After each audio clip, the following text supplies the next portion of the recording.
તો આ સાથે સમાચાર સુરતથી સામે આવી રહ્યા છે। સુરતથી સમાચાર પ્રાપ્ત થયા છે, જેમાં સ્વામી જ્ઞાન પ્રકાશના નિવેદન મુદ્દે નવો વળાંક સામે આવ્યો છે।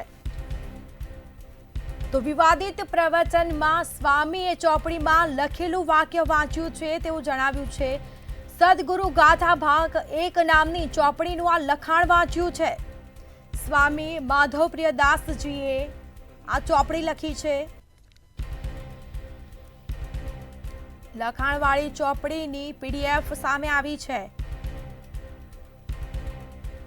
જલારામ બાપાએ ગુણાતીત સ્વામીના આશીર્વાદ લીધાનો પણ ઉલ્લેખ કરવામાં આવ્યો છે। અમદાવાદના ગુરુકુળ દ્વારા આ ચોપડી બહાર પાડવામાં આવી હતી। તો ગુરુકુળ વિશ્વવિદ્યા પ્રતિષ્ઠાએ આ ચોપડી બહાર પાડી હતી, જેમાં આ ચોપડી વર્ષ 2014માં બહાર પાડવામાં આવી હોવાનું સામે આવ્યું છે। તો મંતવ્ય ન્યૂઝ પીડીએફ બાબતે કોઈ જ પુષ્ટિ કરતું નથી। સંવાદદાતા રાબ્યા સાલે ફોનલાઈન પર જોડાયા છે। જી રાબ્યા, આજે વિવાદ સામે આવ્યો છે, સ્વામી જ્ઞાન પ્રકાશનું નિવેદન મુદ્દે આ નવો વળાંક સામે આવ્યો છે, શું છે સમગ્ર મામલો?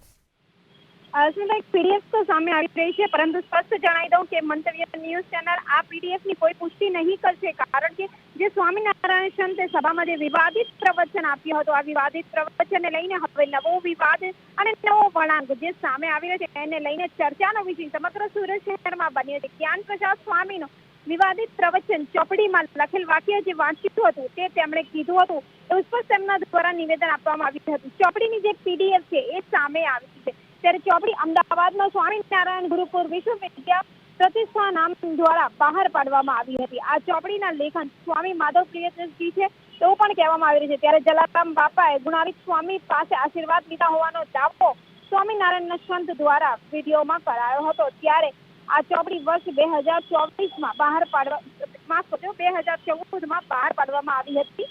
ત્યારે જલારામ બાપાના ભક્તોમાં આ વિવાદિત નિવેદન અને આ ચોપડીના તમામ જે એક બાદ એક વિવાદ સામે આવી રહ્યા છે એને લઈને બારોબાર રોષની લાગણી જોવા મળી રહી છે। પરંતુ સ્પષ્ટ ફરી એકવાર જણાવી દઉં સ્મિતા કે આ જે પીડીએફ સામે આવી રહી છે આ પીડીએફની પુષ્ટિ મંતવ્ય ન્યૂઝ પણ નથી કરતું।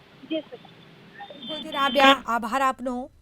તો આ સાથે જ ગુરુકુળ વિશ્વવિદ્યા પ્રતિષ્ઠાએ આ ચોપડી બહાર પાડી હતી, જેમાં મંતવ્ય ન્યૂઝે પીડીએફ બાબતે કોઈ જ પુષ્ટિ કરતું નથી।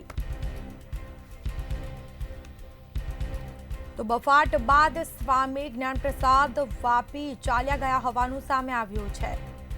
આ ઘટનામાં અન્ય કોઈ સ્વામી કોઈ પણ બોલવા તૈયાર નથી।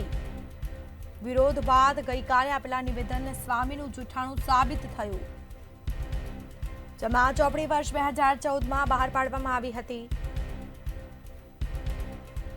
તો મંતવ્ય ન્યૂઝ દ્વારા પીડીએફ બાબતે કોઈ પુષ્ટિ કરતું નથી।